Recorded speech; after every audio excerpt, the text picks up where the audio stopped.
In this lesson, you will see that Excel 2010 is now compatible with the earlier versions, both Excel 2007 and 2003. Let's say I want to open up an old spreadsheet. And notice here, if I think I'm going to the Office button, that doesn't work. How would I open it? Well, that's a save. I look over here on my quick toolbar. See that? So we have the same quick toolbar. Probably the best way is to go to your File button, Open. So if your habit is, as is mine, to go to the upper left and hit the Office button, you're going to do that first, and then you'll go down to the File button and go, okay.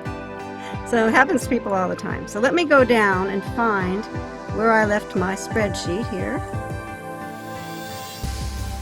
And notice I called two of them. Let me open this up a little bit.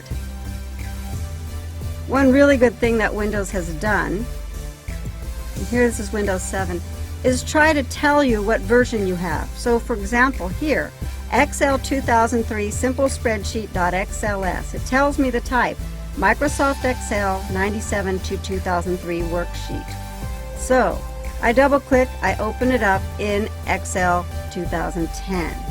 And then I say, can I see everything? Let's scroll this way.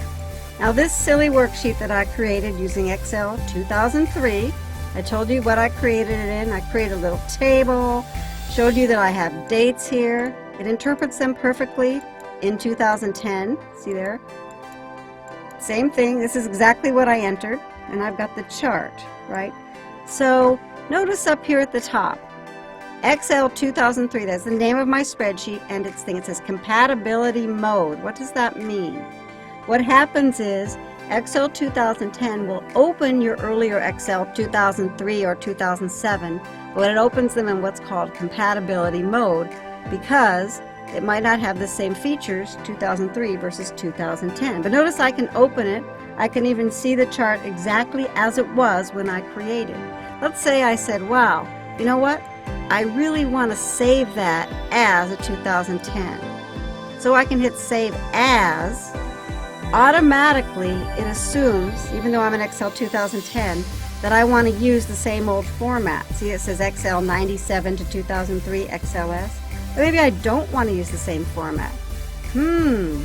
I want to use Excel Workbook. That means it's going to save it in the most current version. That is Excel 2010. So now I'm going to rename it slightly, just so you know.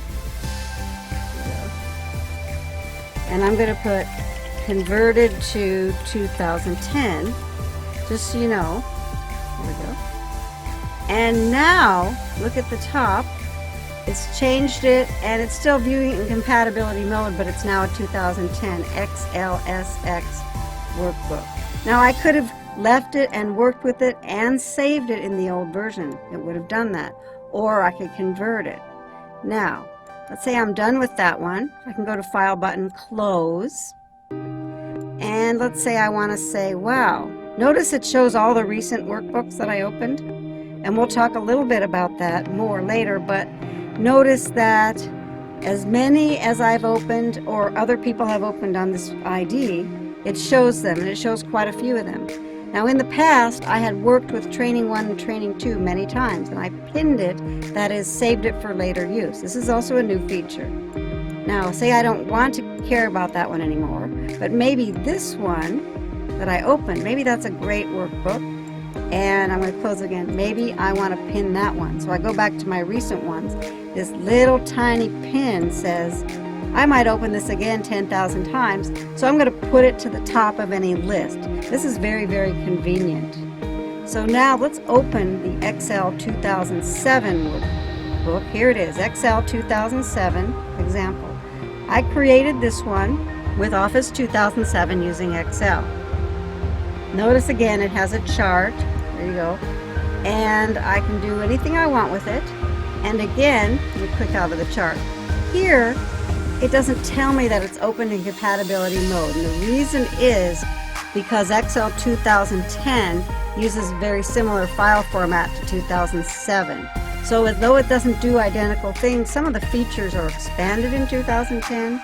It opens directly the 2007, as it were, similar to the 2010. It doesn't give me a compatibility notice. which is pretty good. And of course, any features that existed, in 2007 usually will exist in 2010. If they don't, however, then what would happen is you would either not be able to see them or you just wouldn't be able to change them. But the basic thing is, if you have all of your spreadsheets in 2007, you can open them, save them, freely work with them in 2010. So I could just do a save, and there it is. It doesn't really care that it was made in 2007. It's happy as a clam.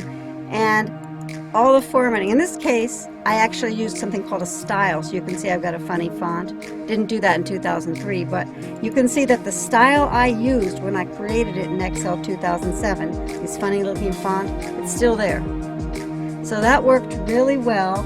And in fact, the strange thing is, if you have Excel 2007, someone sends you an Excel 2007 spreadsheet, guess what? Happiness is you can now open it. So the interesting thing is that in Excel Office 2007, I can accept spreadsheets from people either in 2007 format or 2010, which is great.